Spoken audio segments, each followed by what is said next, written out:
종합자 TV 시청자 여러분 안녕하십니까? 오늘 배달된 이코노미스트지의 북 리뷰란을 읽다가 흥미로운 책을 하나 알게 되었습니다. 윌리엄 타우브만이라는 이 교수가 있습니다. 미국 교수분인데 이분은 현대사를 전공하시는 분인데 몇 년 전에 2004년에 후르시초프와 그의 시대, 후르시초프와 그의 시대라는 책을 썼습니다. 소련 내에서 스탈린을 격하 운동을 했던 후르시초프 아시죠? 그리고 쿠바 미사일 사건으로 케네디와 대결하는 과정에서 이 세계를 핵전쟁 일보 직전까지 어떻게 보면은 몰고 갔을 때 후르시초프의 결단에 의해서 소련이 쿠바에 배치한 미사일을 철거하는 걸로 해가지고 그 핵 위기를 모면한 바로 그 주인공입니다. 그 후르시초프의 그의 시대라는 책을 써가지고 퓰리처상을 받았습니다. 후르시초프를 아주 호의적으로 그렸습니다. 레닌, 스탈린이 만든 이 지옥과 같은 공산주의 체제를 그나마 인간의 얼굴을 한 공산주의로 변모시키는데 후르시초프란 한 인간은 우직한 정의감, 인간성이 있었다 하는 것이 그 책의 핵심적 테마입니다. 근데 이분은 무슨 책을 썼느냐?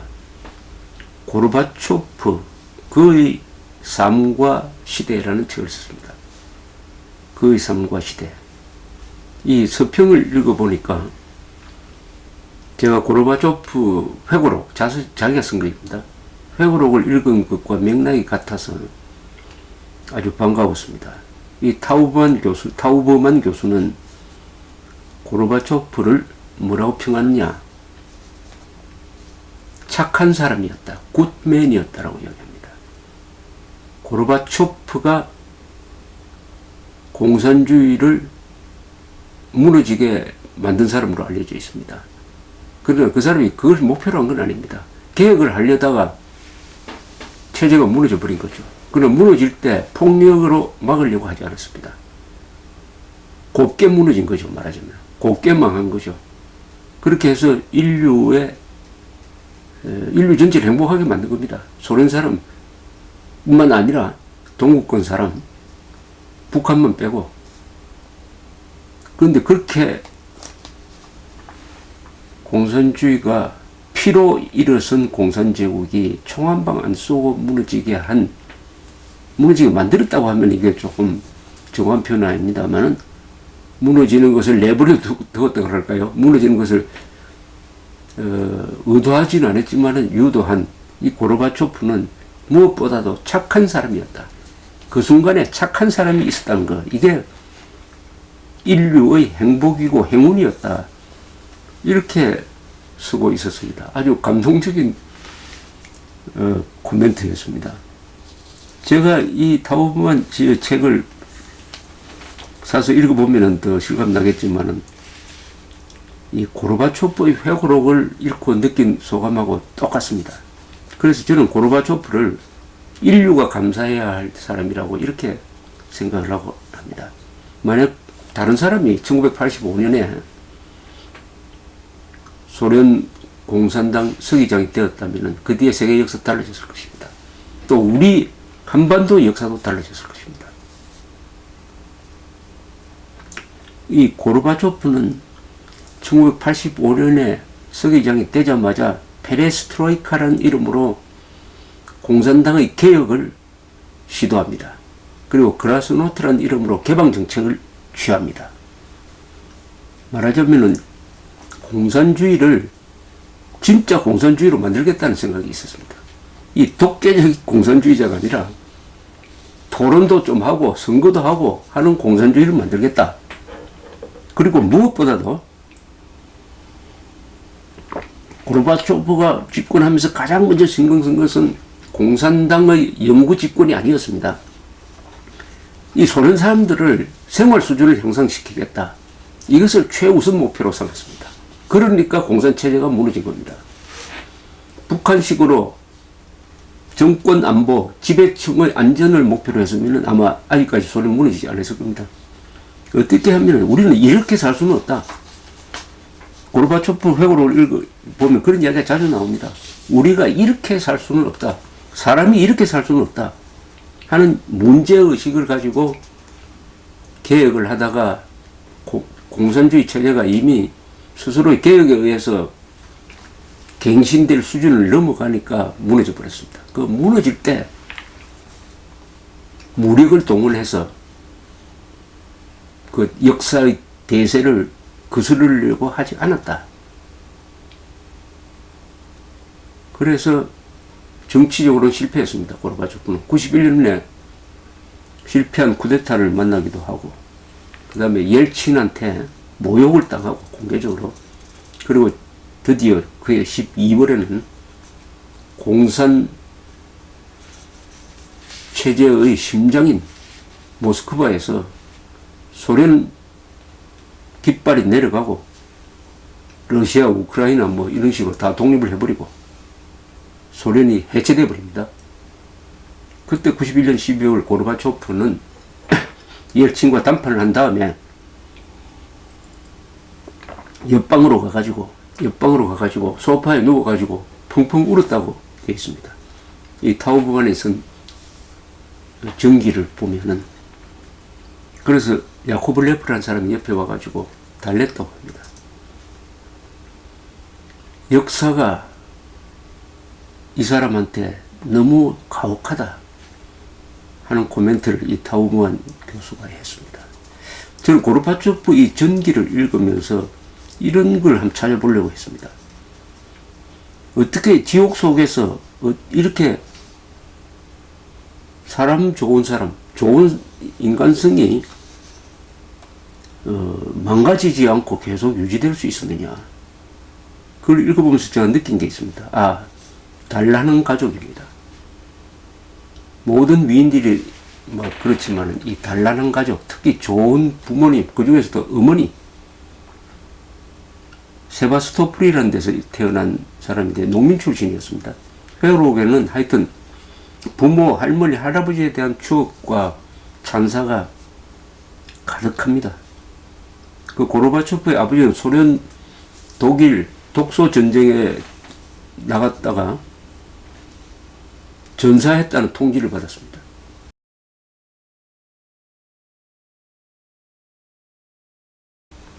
그런데 나중에 보니까 전사한 게 아니고 부상당했어요. 살아서 돌아왔습니다. 그때의 이야기가 아주 감동적으로 쓰여져 있습니다. 이 고르바초프는 모스크바 대학교에서 법률을 전공을 했습니다. 이때 비로소 문제의식 또는 비판의식을 갖게 되었다고 써놓고 있습니다. 거기서 부인을 만나게 되죠. 라이사 여사 돌아가셨습니다만 이분을 만나게 되었습니다. 고르바초프는 단란한 집안, 따뜻한 부모, 그리고 이 부인, 굉장한 애처가였습니다. 또 하나 이 고르바초프의 전기를 읽어보면 이 고향에 대한 이야기가 많이 나옵니다. 세바스토폴, 고향에 대한 사랑, 그리고 자연에 대한 외경심. 이 사람이 온전한 인격을 갖추려면은 가족, 고향, 모교 이런 게 있어야 됩니다. 그게 인간 인격 형성의 뿌리죠. 세바스토폴이라는 이 고향에 대한 묘사가 많은데, 특히 이 자연 속으로 들어가서 자연을 느끼면서 어떻게 보면 교회에 가서 하나님을 만나는 것과 같은 즐거움을 맛보았다. 이렇게 좀 써놓고 있습니다. 이분이 무신론자 같은데 어떤 자연 속에서 경건함을 배웠다. 이 자연이 인격 형성에 얼마나 소중하느냐 하는 것을 잘 알 수가 있습니다. 이 자연을 고르바초프처럼 사랑한 사람이 박정희죠. 박정희의 산림녹화 성공은 이분이 자연을 사랑하고 나무 하나하나를 아낀 마음, 또는 모든 살아있는 것을 사랑하는 마음과 통한다고 보고, 고르바초프가 이런 따뜻한 마음을 가지고 피를 흘리지 않고 공산주의를 무너지도록 만든 그것도 이분의 인간 사랑, 특히 자연에 대한 사랑에서 나온 것이 아니냐 이렇게 생각해 봤습니다. 그러나 고르바초프는 공산주의 관료제도에서 성공한 사람입니다. 생존한 사람이라고 말이죠. 생존한 사람. 다행히 고르바초프가 공산주의 체제 안에서 출세할 때는 후르시초프 시절이었습니다. 그때는 스탈린처럼 무지막지한 숙청은 지나간 뒤였습니다. 그것은 후르시초프의 공이죠. 이러다 보니까 고르바초프를 알아주는 사람이 생겼습니다. KGB 의장 겸 정치구원이었던 안드로포프, 이분도 서기장을 짧게 지낸 사람입니다. 안드로포프가 고르바초프의 후원자가 되었습니다. 정치적 후원자가 되었습니다. 아무리 공산당이 악의 집단이지만은 성실하게 일하는 사람들한테는 후원자가 생기는 것 같습니다. 그러나 고르바초프의 정신적 지도자는 후르시초프였습니다. 후르시초프는 1950년 제20차 소련 공산당 전당대회에서 3년 전에 죽은 스탈린 격하 연설을 합니다. 스탈린이 저지른 나쁜 악행을 하면서 스탈린을 격하합니다. 이것은 하나님을 끌어내리는 것과 같은 충격을 세계 공산주의 진영에 던졌습니다. 말하자면 북한에서 어떤 새로운 지도자가 나와가 가지고 김일성을 격하하는 거하고 마찬가지입니다. 그게 얼마나 큰 충격을 주겠습니까? 후르시초프가 바로 그 일을 해냈습니다. 그걸 보고 고르바초프는 절대적 지지를 보냈다고 합니다. 그런데 주변을 돌아보니까 당의 조직 간부들은 후르시초프의 그 연설에 대해서 아주 복잡한 반응을 보이는 것을 알았습니다. 어떤 사람들은 후르시초프의 말을 믿질 않았어요. 후르시초프가 스탈린이 얼마나 악독한 지도자였느냐를 설명을 해도 그것을 믿지 않는가 하면은, 또 어떤 사람들은 스탈린이 막 숙청하고 한 거는 그것은 악질적인 간부를 숙청한 건데 그게 뭐 꼭 나쁜 거냐, 뭐 이렇게 생각하는 사람들도 있었다는 것입니다. 그래서 느낀 것이, 이 후르시초프는 그 개혁을 너무 앞서가게 하는구나. 이 인민들을 각성시키지 않고 충분히 교육시키지 않고 개혁을 너무 서둘러 하는구나 하는 생각을 했다고 써놓고 있습니다. 후르시초프는 어떻게 됐냐면 1964년에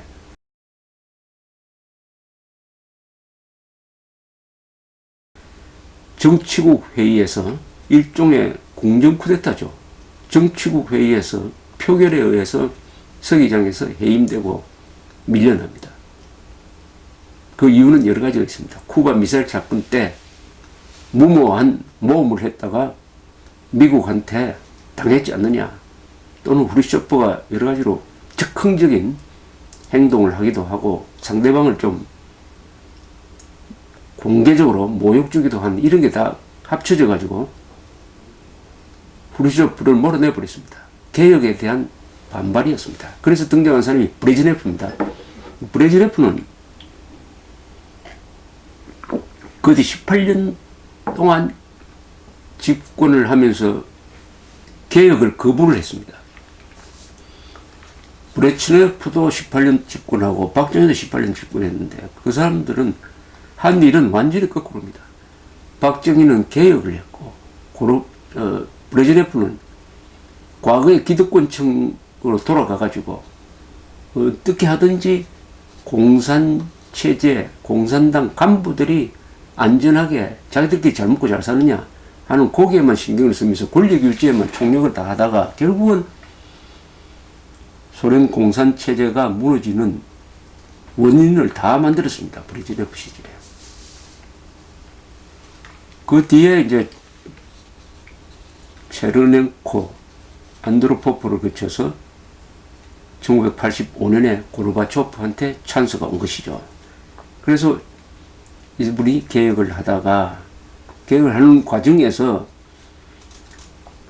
미국, 그리고 미국의 레이건 대통령, 대처, 이런 사람들과 친하게 되었습니다. 그러나 미국은 아주 냉정하게 고르바초프의 개혁을 정치적으로만 지원을 했지 경제적으로 지원을 하지 않았습니다. 오히려 경제적으로 지원하면은 공산체제, 소련을 강화시켜준다. 정치적으로 립서비스만 하자. 이때 고르바초프가 좀 불쌍할 정도로 미국한테 매달리고 서방으로부터 원조를 받으려고 하지만은 잘 되지 않았습니다. 그것이 결과적으로는 푸틴이 요사이 미국과 서방에 대해서 적대적으로 나오는 그 원인 제공을 했다는 그런 반성이 요새 좀 일어나고 있습니다. 그때 소련을 지원했어야 된다. 그 어려운 소련을 지원했어야 된다. 너무 고르바초프를 이용만 해먹었다. 이런 반성론이 조금 일어나고 있다고 합니다. 저는 1996년에서 97년 사이에 하버드에 있는 케네디 스쿨에서 Reasoning from History, 역사의 교훈이라는 제목의 강좌를 들었습니다. 그 세 사람이 한 강좌를 맡아서 진행을 했는데 그 중에 한 분이 이 필립 젤리코라는 이 교수였는데 이분이 부시 대통령 시절에, 아버지 부시 시절에 국가안보회의에서 독일 통일 문제를 담당했던 사람이었어요. 이분이 당시에 독일이 통일되니 유럽이 바뀌었다는 책을 썼는데 아들 부시 대통령 시절에 국무장관을 했던 콘돌리사 라이스와 함께 같이 쓴 책입니다. 그 책을 읽다가 제가 이 젤리코 교수를 만나서 하나의 여기 의문점이 있어서 이렇게 물어봤습니다. 그 책을 보면은 독일이 통일해가는 과정에서 가장 결정적 키를 쥐고 있었던 것이 고르바초프의 소련이었습니다. 고르바초프가 동의하지 않으면 독일은 통일될 수가 없었습니다. 동독에 소련군이 50만 명이나 주둔하고 있었습니다. 그리고 2차 세계대전 때 독일한테 워낙 당한 이 소련 사람들은 공포감을 갖고 있었습니다. 그런데 고르바초프는 콜 수상이 이 통일 드라이브를 걸어가면서 동서독 통일을 이끌고 가는 데 대해서 별로 반대를 하지 않습니다. 또 카드를 쓰려고를 안 해요. 어떻게 보면 좀 답답할 정도입니다. 마지막 협상 과정에서 독일 통일을 인정을 해줍니다. 그렇게 하라고 콜 수장한테 일종의 어마어마한 양보를 하는 거죠. 그런데 양보를 하고 나서 그런데 우리가 독일에 주둔하는 50만의 군대를 소련으로 옮기고 하려면은 이게 경비가 많이 필요하다. 경제 원조를 요청하는 것입니다. 이게 거꾸로 돼야 되는 거죠. 경제 원조를 조건으로 해가지고 그걸 충족시키면 통일에 동의하겠다 이렇게 나와야 되는데 고르바초프는 거꾸로 합니다. 다 동의해놓고 그런데 경제적 지원 뭐 이렇게 하니까 제가 그 대목을 읽어봐도 아니 이런 식으로 협상하는 사람이 세상에 어디 있느냐고. 또 그것 때문에 그것이 하나의 원인이 돼가지고 91년 여름에 쿠데타가 일어납니다. 그러나 실패하죠. 그때 옐친이 이제 영웅으로 등장하는데 영웅으로 등장한 옐친이 고르바초프를 밀어버리고 소련을 해체하고 러시아 공화국의 대통령이 됩니다만은 그래서 이 책을 쓴 젤리코 교수한테 어떻게 이럴 수가 있느냐고 물었더니 젤리코 교수의 대답은 이러하였습니다. 그것은 고르바초프가 좋은 사람이기 때문입니다. 마음이 좋아가지고 독일 통일을 미끼로 해가지고 돈을 뜯어낸다는 생각을 할 사람이 아니었습니다. 이렇게 고르바초프를 평했습니다. 바로 윌리엄 타우브만 교수가 고르바초프의 착한 마음이 공산세계를 피 흘리지 않고 무너지도록 했다. 인류가 감사해야 될 사람이다. 이렇게 말하는 그것하고 똑 맥락이 같습니다. 특히 한국인으로서는 고르바초프한테 감사해야 될 게 많습니다. 서울올림픽에 소련이 참여하도록 결단을 내린 사람이 고르바초프죠. 그때 김일성이가 막 말렸습니다. 김일성을 뿌리치고 서울올림픽에 참여하기로 결정을 했습니다. 동시에 노태우 대통령과 한소 수교를 결단했죠. 1990년에 한국과 소련이 수교하고 우리는 이걸 발판으로 해가지고 2년 뒤에 중국과 수교함으로써 한국인이 활동할 수 있는 공간이 세계 전체로 퍼져나가게 되는 것입니다. 거기에 고르바초프의 도움이 있었습니다. 문제는 북한에 고르바초프가 있느냐입니다. 북한에 고르바초프 같은 사람이 있을 것이냐. 양심을 지키는, 이렇게 살 수는 없다. 우리가 이런 김정은이 밑에서 이렇게 살 수는 없다. 이렇게 생각하는 사람이 있을까? 저는 있을 수 있다고 봅니다. 있을 수 있다고 봅니다. 아무리 악독한 공산주의 체제도 인간의 양심을 완전히 말살하는 것은 불가능합니다. 고르바초프라는 한 양심 있는 인간이 그 피범벅의 피비린내 나는 소련 공산당 안에서 출세를 해가지고 당서기장까지 되도록 도와준 사람이 있을 겁니다. 가족도 도와주고 친구도 도와주고 안드로포프 같은 후견인도 있었고, 아마 북한에도 김정은이를 밀어낼, 그리고 그 악마 같은 체제가 무너질 때 조용히 무너지도록 호흡개망하도록 해줄 고르바초프가 있을 것이다 라고 기대해 봅시다. 감사합니다.